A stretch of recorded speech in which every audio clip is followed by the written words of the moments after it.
1 tahun adalah masa bumi mengelilingi matahari.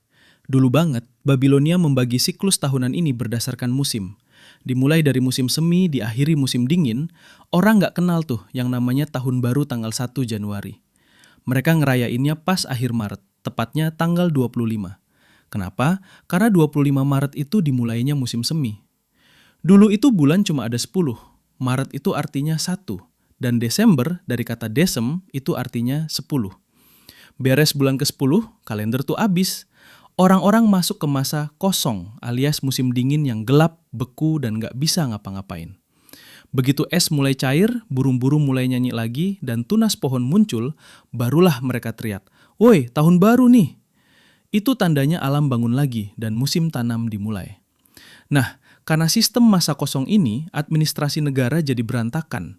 Ada raja namanya Numa Pompilius yang nambahin 2 bulan lagi buat ngisi musim dingin itu. Januari sama Februari.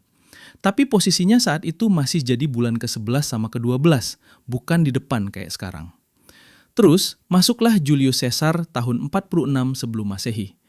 Dia konsul sama ahli bintang dari Mesir buat bikin kalender yang lebih paten. Si Caesar ini yang dengan tegas bilang, mulai sekarang, 1 Januari itu awal tahun yang sah dan wajib libur. Tapi kocaknya, pas Kekaisaran Romawi hancur, orang-orang di Eropa zaman dulu malah ogah ngerayain 1 Januari. Katanya itu perayaan orang kafir karena nyembah dewa Janus. Jadi, selama 1000 tahun, dunia kembali ngerayain tahun baru tanggal 25 Maret. Tanggal 25 Maret ini sakral banget, karena kebetulan barengan sama momen Nabi Musa bawa Bani Yahudi keluar dari Mesir. Terus barengan juga sama hari penyaliban Yesus.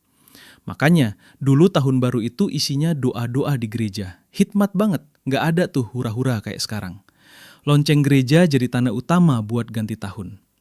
Baru deh pas tahun 1582 muncul kalender Gregorian yang bikin dunia kompak balik lagi ke 1 Januari. Terus sejak kapan kita jadi heboh pakai kembang api? Nah, itu mulainya pas malam tahun baru 1905 di New York. Pas itu ada peresmian gedung koran terkenal dan mereka bikin pesta kembang api yang gedenya minta ampun buat ukuran zaman itu. Sejak saat itu, seluruh dunia jadi ikutan latah harus pakai kembang api.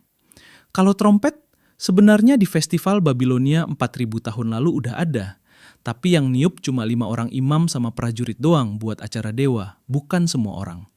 Baru pas tahun 1900-an, trompet kertas mulai dibikin massal buat gantiin suara lonceng gereja. Makanya sekarang kita semua jadi tukang tiup trompet dadakan tiap akhir tahun. Jadi, tahun baru kita sekarang itu sebenarnya campuran antara politik Romawi, strategi promosi gedung di Amerika, sama industri kertas. Seru kan?